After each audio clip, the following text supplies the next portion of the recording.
ధైర్యం లేదు, వేస్ట్ మనమేమి చేయలేము ఖచ్చితంగా. దీంట్లో ఈ జ్ఞానంలో కూడా డిఫరెంట్గా ఉంటుంది. కొత్త రకంగా ఆలోచించడం కూడా మనం ఆలోచించవచ్చు. ఫర్ ఎగ్జాంపుల్ ఇప్పుడు యాపిల్ పండు ఉంది, కింద పడింది. యాపిల్ పండు కింద ఎందుకు పడింది, పైన ఎందుకు పడలేదు అని అనుకోవచ్చు కదా.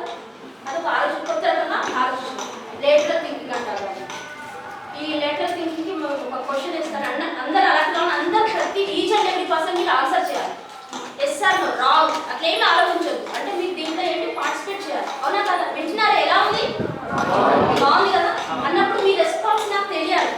యాక్టివ్గా వినాలి, అంటే ఒకటి నేర్చుకోవాలి మీకు ఖచ్చితంగా. సపోజ్ ఇప్పుడు ఒక 10 కాకులు ఉన్నాయి. రామని తుపాకి పేల్చాము. అక్కడ ఎన్ని కాకులు ఉంటాయి? 10 కాకులు ఉన్నాయి. తుపాకి పేల్చాము. ఎన్ని మిగులుతాయి అక్కడ? 1 అన్న వాళ్ళు ఎవరు? ఇంకా ఆన్సర్ ఏమి ఉండవన్న వాళ్ళు హ్యాండ్ రేస్ చేయండి. 1 ఉన్నారన్న వాళ్ళు కొత్త రకంగా ఆలోచించడం. 1 అయితే ఉంటుంది కదా, అది కరెక్టే కదా. చనిపోయిన కాకి కాకి అంటారు కదా, అక్కడే ఉంటుంది కదా.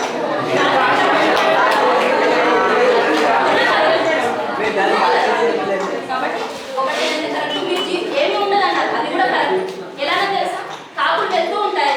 వెళ్తూ ఉన్నప్పుడు ఏదో ఆకలిసిన కాకి చనిపోయిన కాకులను తీసుకుపోయే ఛాన్స్ ఉంటుంది. అంటే కొత్త రకంగా, అంటే ఒక క్వశ్చన్ ఉంది అంటే ఒకే యాంగిల్ ఆలోచించదు, డిఫరెంట్ యాంగిల్స్ నుంచి మనం ఆలోచించాలి. అంటే 0 కూడా కరెక్ట్. ఆ కాకి ఇంకో కాకి తీసుకుపోయింది అనుకోండి, పైన వచ్చే కాకి, అక్కడ 0 ఉంది. అంటే 1 అనేది కరెక్ట్, 0 అనేది కరెక్ట్. అంటే సిచ్యుయేషన్ మన థింకింగ్. మళ్ళీ ఇంకా అక్కడ కాకులు ఉన్నప్పుడు అక్కడ 2 కాకులు ప్రేమించుకుంటూ ఉంటాయి. ప్రేమించుకుంటున్నప్పుడు వాళ్ళకి ఏమైనా వినిపిస్తాయా?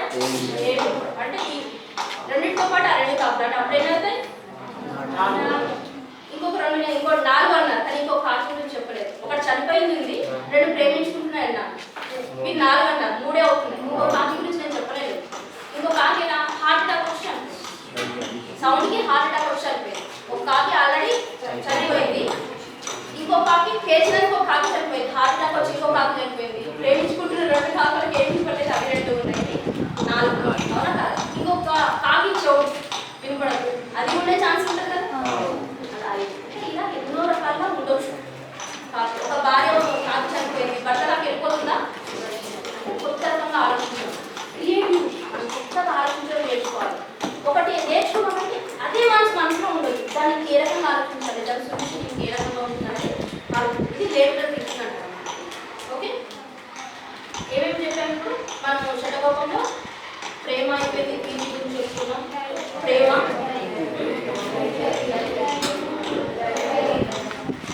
జ్ఞానము, ఇంకోటి ఎంతూజియాజం. చివరిది కుతూహలం. అంటే ఎంతూజియాజం ఉండాలి, ఉత్సాహం ఉండాలి, ఉత్సాహం కల్పించాలి. అవునా? ఈ రోజుల్లో ఎంతూజియాజం మిస్ అవుతుంది. యూత్ ఎంతూజియాజం మిస్ అవుతుంది. తెలుసుకోవాలి, రావడము, చదువుకోవడము, వెళ్ళిపోవడం అంతే కాదు కదా, డిఫరెంట్ యాక్టివిటీస్లో ఉండాలి. అవునా కదా? ఈ మధ్య కాలంలో మీరు ఏదైనా మ్యూజికల్ నైట్ కానీ ఎక్కడికైనా వెళ్ళారా? ఏదైనా త్యాగరాయ గాన సభ కానీ అటువంటి ఏమైనా అటెండ్ అయ్యారా? డిఫరెంట్గా కొన్ని యాక్టివిటీస్ మనం నేర్చుకోవాలి, కొన్ని కొత్త విషయాలు తెలుసుకోవాలి. మ్యూజిక్లో మనం ఇంపార్టెన్స్ తీసుకోవచ్చు. అవునా కదా? డ్రాయింగ్ ఇంట్రెస్ట్ కొన్ని డ్రాయింగ్ నేర్చుకోవచ్చు. అంటే not only study, only book, అంటే చదువు ఒక్కటే కాదు, చదువుతో పాటు అదర్ దాన్ స్టడీస్ కూడా నేర్చుకోవడంలో మనం కుతూహలాన్ని కలిగి ఉండాలి, అంటే ఉత్సాహంగా ఉండాలి. స్టడీస్ కాదు, ఎంతూజియాజం. చాలా మంది అనుకుంటారు చాలా యాక్టివ్గా ఉన్న వాళ్ళు చాలా డల్గా ఉంటారు, నవ్వరు అనుకుంటారు. అది రాను. ఇప్పుడు అబ్దుల్ కలాం గారు ఉన్నారు, మళ్ళీ ఎగ్జాంపుల్. ఆయన ఏం చేస్తారు? చాలా యాక్టివ్, ఎప్పుడు నవ్వుతూనే ఉంటారు. అవునా? అబ్దుల్ కలాం చాలా నవ్వుతూ, అంటే ఇంటెలిజెన్స్ ఎప్పుడు డల్గా ఉంటారు, బుక్ మాత్రమే చదువుకుంటారు అనేది రాంగ్. ఖచ్చితంగా వాళ్ళు నవ్వుతారు, యాక్టివ్గానే ఉంటారు. మన్మోహన్ సింగ్ ఉంటారు, నవ్వుతారు కదా, తను కూడా నవ్వుతారు. కాబట్టి మనం ఎప్పుడు ఉండాలి? ఫేస్ పైన స్మైల్, ఉత్సాహంగా ఉండాలి. స్మైల్ చేస్తే ఏమవుతుంది? మనం నవ్వగానే సెరోటోనిన్ అనే ఒక న్యూరో ట్రాన్స్మిటర్ రిలీజ్ అవుతుంది. ఆ రిలీజ్ అవ్వడం వల్ల ఏమవుతుంది? మనము ప్రెజెంట్గా ఉండగలుగుతాం. మీరు చూస్తారు కదా, స్మైల్, కీప్ స్మైలింగ్. ఈ మొబైల్లో కూడా మనం స్మైల్, గుడ్ మార్నింగ్, స్మైల్ అని పెట్టుకుంటామా లేదా? అంటే దానివల్ల రియాక్షన్ ఏంటి అంటే మనం ప్లెజెంట్గా ఉంటాం. ఆ సెరోటోనిన్ రిలీజ్ అవ్వడం వల్ల మనం ప్లెజెంట్గా ఉంటాం. మనం కోపంగా ఉన్నాం అనుకోండి, కోపంగా ఉన్నప్పుడు మనం కార్టిజాల్ అనే న్యూరో ట్రాన్స్మిటర్ రిలీజ్ అవుతుంది. దానివల్ల ఏమవుతుంది? భయము, చేతులు వణకడం, వామిటింగ్స్ రావడం అట్లా అవుతుంది. కాబట్టి మనం ఎప్పుడు కూడా స్మైల్ చేస్తూ ఉండాలి. ఎనీథింగ్ ఎవ్రీథింగ్ ఎప్పుడు ఎనీ టైం నవ్వాలి. అవునా? దానివల్ల మనం హ్యాపీగా ఉంటాం. ఇది గుడ్ పర్సనాలిటీ. ఇవన్నీ మనం చేసుకుంటే కనుక లైఫ్లో మనం విన్ అవుతాం. ఇంకా ఇంపార్టెంట్ గుడ్ పర్సనాలిటీ కావాలి లైఫ్లో విన్ అవ్వాలంటే the most important positive thinking. అవునా? స్వామి వివేకానంద అంటారు, what you think what you become. అంటే నువ్వేం ఆలోచిస్తే అదే అవుతావు అన్నప్పుడు మీరు ఏం ఆలోచించాలి? Positive positive positive. అవునా కదా? ఇప్పుడు ఒక గ్లాస్ ఉంది, గ్లాస్లో బాటిల్లో హాఫ్ వాటర్ ఉన్నాయి. మీరు ఏం చెప్తారు? ఆన్సర్ చెప్పండి. మీకు ఇందులో బాటిల్లో హాఫ్ వాటర్ కనిపిస్తున్నాయి, దాని ఆన్సర్ చెప్పండి. హాఫ్ వాటర్ ఉన్నాయి. ఇంకా ఒకటే అర్థం, సగం ఖాళీగా ఉందని కొంతమంది చెప్తారు, హాఫ్ వాటర్ ఉందని చెప్తారు. అంటే పాజిటివ్ థింకింగ్ అంటే మనలో లేని దాన్ని వదిలేయండి, మనలో ఏది ఉందో అది మీరు డెవలప్ చేసుకోండి. అవునా? ప్రతి వారిలో ఒక టాలెంట్ ఉంటుంది. మీ లోపల ఉన్న టాలెంట్ మీరు గుర్తించి మీరు దాన్ని డెవలప్ చేసుకోండి, ఖచ్చితంగా విన్ అవుతారు. That is called positive thinking. దాన్ని పాజిటివ్గా చెప్పొచ్చు, హాఫ్ వాటర్ బాటిల్ ఉందంటే నెగిటివ్గా చెప్పొచ్చు. కొంతమంది ఏం చెప్తారు? బాటిల్లో హాఫ్ వాటర్ ఉంది అని చెప్తారు. కొంతమంది ఏం చెప్తారు? బాటిల్ హాఫ్ ఖాళీగా ఉందని చెప్తారు. పాజిటివ్ థింకింగ్ ఏంటి? హాఫ్ వాటర్ అయితే కనిపిస్తున్నాయి కదా, అంటే ఏది పాజిటివ్గా ఉంటుందని మనం ఆన్సర్ చెప్పాలి. అంటే పాజిటివ్గా థింక్ చేయడం వల్ల ఏమవుతుంది అంటే క్లారిటీ ఉంటుంది మన లోపల ఏం నెగిటివ్ థాట్స్ ఉండవు, గజిబిజి ఏమి ఉండదు. ఓన్లీ వన్ పాజిటివ్ అంటే ఏంటి? వేరే ఆల్టర్నేటివ్ ఉండదు, ఓన్లీ స్ట్రైట్ వే అనమాట. ఇప్పుడు ఒక క్లాస్ ఉంటుంది, మనం నెగిటివ్ థింకింగ్ ఉన్న వాళ్ళు ఎలా ఉంటారో నేను ఒక మంచి ఎగ్జాంపుల్ చెప్తాను. వాటర్ ఉంది, వాటర్లో ఒక కాయిన్ వేసాము, ప్లస్ డస్ట్ కూడా వేసాము. అప్పుడు కాయిన్ కనిపిస్తుందా? కనిపించదు. డస్ట్ ఏమి లేదు, ఓన్లీ కాయిన్ ఉంటుంది, కనిపిస్తుందా? పాజిటివ్ థింకింగ్ ఉన్న వాళ్ళ లైఫ్ అలా ఉంటుంది, ఏమి గజిబిజి ఉండదు, స్ట్రైట్ వన్ గోల్ మీద కాన్సన్ట్రేట్ చేస్తాం, మనం సక్సెస్ అవుతాం. అర్థమైందా? పాజిటివ్ నెగిటివ్ డిఫరెన్స్ ఎలా ఉంటుందో? అంటే డిస్టర్బెన్సెస్ ఉంటాయి, నెగిటివ్ ఆలోచించడం వల్ల మనకు డిస్టర్బెన్సెస్ ఉంటాయి, పాజిటివ్ ఆలోచించడం వల్ల ఓన్లీ వన్ గోల్ కనిపిస్తుంది, దాన్ని మనం కాన్సన్ట్రేట్ చేయగలుగుతాం. స్ట్రైట్గా కనిపిస్తుంది కాయిన్ అంటే నీ లైఫ్ కూడా అంత స్ట్రైట్గా రీచ్ అవ్వగలుగుతాం పాజిటివ్ థింకింగ్ ఉండడం వల్ల. చాలా సమస్యల నుంచి బయటపడ్డ వాళ్ళు కూడా ఉన్నారు పాజిటివ్ థింకింగ్ వల్ల. చాలామంది ఆలోచించి చాలా సమస్యల నుంచి కూడా బయటపడ్డా ఉన్నారు. That is the greatness of positive thinking. I can do wonders అనుకోండి, ఏముంది? వేరే వాళ్ళే చేస్తారు, మనం చేయలేము అనుకోవడానికి ఏముంది? మీరు ఒక టాస్క్ పెట్టుకోండి, I can do it, I can. If you think you can, you can. అవునా? మీరు చేయగలము అనుకుంటే చేస్తారు. If you think you can't, you can't. అవునా కదా? చేయలేము అంటే చేయలేము, మీ ఆలోచనలోనే ఉంది. మీ లైఫ్ అనేది ఎక్కడో లేదు, మీ ఆలోచనలోనే ఉంది. చేయగలము అంటే చేస్తారు, చేయలేము అంటే చేయలేరు. రాదు అంటే ఎప్పటికీ ఏది రాదు. అవునా? చేయగలము అనుకుంటేనే ఎవరైనా ఎప్పుడైనా ఏదైనా సాధించగలుగుతారు. అండర్స్టాండ్? కాబట్టి మీరు ఎలా ఆలోచిస్తారు ఇప్పటి నుంచి? పాజిటివ్గా ఆలోచించాలి. మీరు ఏమి వేరే ఎక్స్ట్రా నాలెడ్జ్ గెయిన్ చేసుకోవాల్సిన అవసరం లేదు. మీరున్న నాలెడ్జ్తో, మీకున్న టాలెంట్తో పాజిటివ్ థింకింగ్ ఒక్కటి చేయండి, వండర్స్ ఏం చూస్తారు? వండర్స్ చూస్తారు, మిరాకిల్స్ క్రియేట్ అవుతాయి. That is the greatness of positive thinking. వండర్ఫుల్గా ఉంటుంది మీకు లైఫ్. ఇంకొకటి మనకు డిస్టర్బ్ అయ్యేది లేజినెస్, బద్ధకం. అవునా? బద్ధకం అంటే ఏంటి? ఏం చేస్తారు బద్ధకం ఉన్న వాళ్ళు? ఇంకా నెగ్లెక్ట్ చేస్తారు, రేపు చేద్దాంలే అనుకుంటారు, పోస్ట్పోన్. బద్ధకం అనేది ఎక్కడో ఉండదు, మనలోనే ఉంటుంది. బద్ధకం అంటే ఏంటి అసలు మీనింగ్ తెలుసా మీకు? బాగా వినండి, బద్ధకం లేదని మీరే తెలుసుకుంటారు. చాలా కేర్ఫుల్గా వినండి. మనకి ఇష్టమైన పని కోసం అవసరమైన పనిని వదిలేయడానికి బద్ధకం ఉంటుంది. మీకు కావాలంటే 2-3 టైమ్స్ అని చెప్తాను. ఇష్టమైన పని కోసం అవసరం లేని పనిని వదిలేయడానికి బద్ధకం అంటారు. ఎగ్జాంపుల్ చెప్తాను. మార్నింగ్ 5:30కి లేస్తే చదువు వస్తుంది, కానీ మనకి ఏది ఇష్టం? బెడ్షీట్ కప్పుకొని పడుకోవడం ఇష్టం. అవునా? అర్థమైంది కదా? ఇష్టమైన పని కోసం అవసరమైన పనిని వదిలేయడం బద్ధకం అంటారు. అంటే అవసరమైన పనిని వదిలేయడం అవసరమా? అంటే మనం ఇప్పుడు అవసరమైన పనిని వదిలేయాలా, బద్ధకాన్ని వదిలేయాలా? వదిలేస్తున్నారా? వదిలేసారా? మంచి ఇమ్మీడియట్గా ఫాలో అవ్వాలి వెంటనే. అవునా? చెడు చూసి మర్చిపోవాలి, మంచి వెంటనే ఫాలో అవ్వాలి. ఈ క్షణం వదిలేసాను అనుకోండి, పాజిటివ్ థింకింగ్ ఒక ఛాలెంజింగ్గా తీసుకోండి. నేను ఈరోజు వచ్చి మీ క్లాస్ చెప్పాను కదా, ఈ క్లాస్లో నేను 2 పాయింట్స్ ఏదో ఒకటి 2 కాన్సన్ట్రేట్ చేయండి, మిగతా అన్నీ ఆటోమేటిక్గా వచ్చేస్తాయి. ఆ రెండింటిలో నుండి ఒకటి పాజిటివ్ థింకింగ్ తీసుకోండి, బద్దకాన్ని వదిలేసేయండి, చాలు. మీరు ఖచ్చితంగా లైఫ్లో మీకు అవుతారు. ఆ కాన్ఫిడెన్స్ మీకుందా? ఆ పవరే అలాంటిది. మీకు లేకపోయినా దాంట్లోనే ఉంది, కాన్ఫిడెన్స్ దాంట్లోనే ఉంటుంది.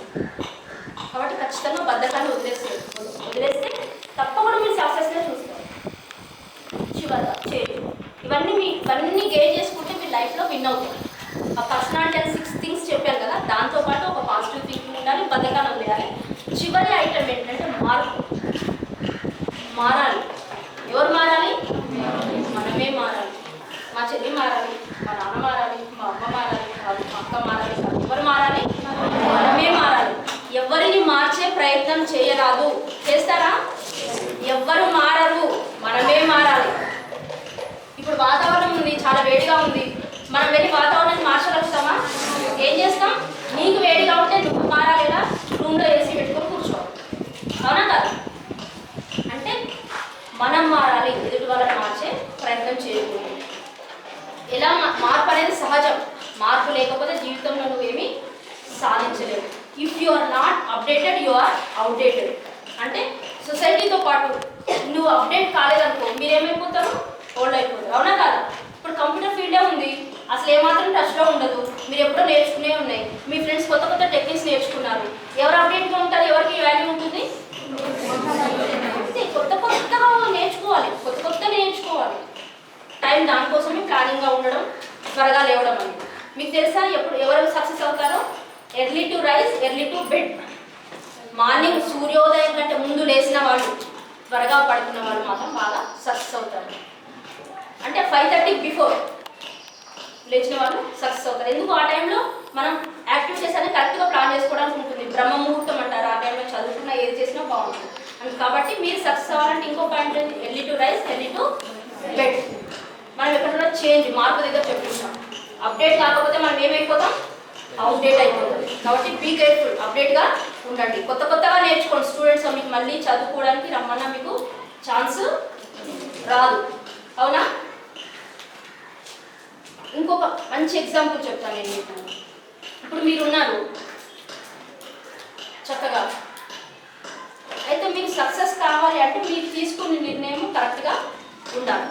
మీరు సపోజ్ బీటెక్ ఫస్ట్ ఇయర్ చదువుతున్నారు అనుకోండి.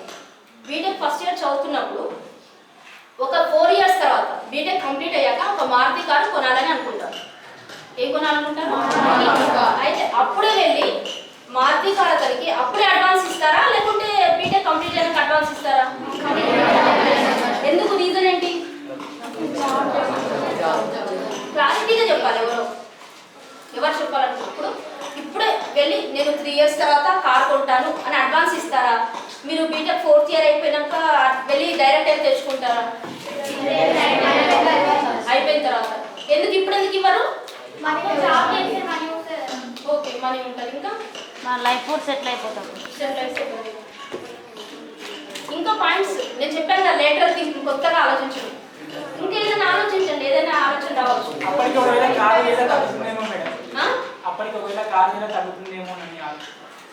ఇంకా చెప్పండి అట్లా ఆన్సర్స్.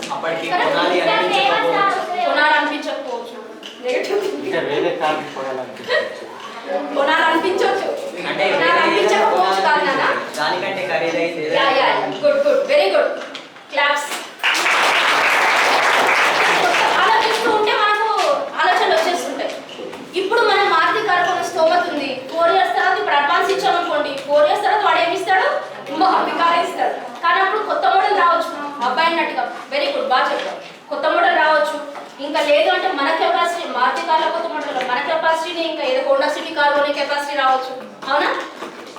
కరెక్టే కదా? కాబట్టి మనం అప్పుడే తెచ్చుకుంటాం. ఇప్పుడు మనం బీటెక్ ఫస్ట్ ఇయర్లో ఉన్నాం. ఎవరో మన ఫ్రెండ్ నచ్చాడు, అతనికి ఓకే అని చెప్పేస్తాం.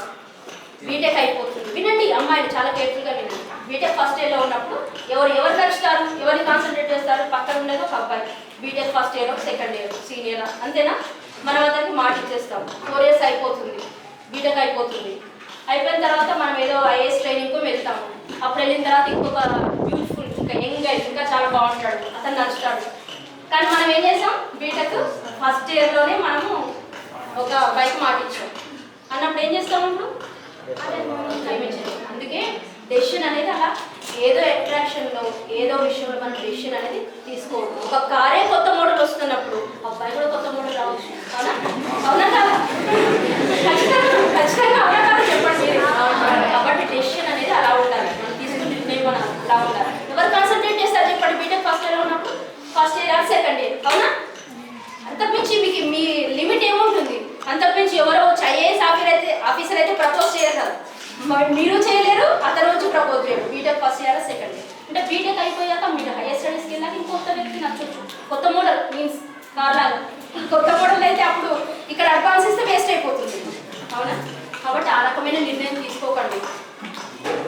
అయితే బీటెక్లోనే ఉన్నప్పుడు బీటెక్లోనే ఉందని అనుకుందాం, మీరు బీటెక్లో మీరు లవ్ చేస్తారని కాదు, సపోజ్ అనుకుందాం. ఆ బీటెక్ 4 ఇయర్స్ ఇంటికి తీసుకెళ్తాడా? ఇంజనీరింగ్లో అతను తీసుకెళ్తాడా? జనరల్ ఆలోచన చెప్పండి. ఇంటర్కి వచ్చారు, ఎందుకు తీసుకెళ్ళాడు? ఇంట్లో వాళ్ళు చదువు మానిపించేస్తారు. బీటెక్ 4th ఇయర్ అయిపోయింది, జాబ్ వచ్చింది, అప్పుడు ఏం చేస్తాడు? ఇంట్లో వాళ్ళు తీసుకెళ్తాడు. వద్దన్నా కూడా అప్పుడు లేచిపోదాం ఉంటాడు. అవునా కదా? కరెక్టా కదా? ఒక్క విషయం ఆలోచించండి, 25 ఇయర్స్ పెంచి పోషించిన తల్లిదండ్రులనే వదిలేసిన వాడు రేపు ఒక మంచి అమ్మాయి కనిపిస్తే మిమ్మల్ని వదిలేయడం గ్యారెంటీ. అవునా కదా? ఆలోచించి డెసిషన్ తీసుకోండి. కరెక్టా కదా?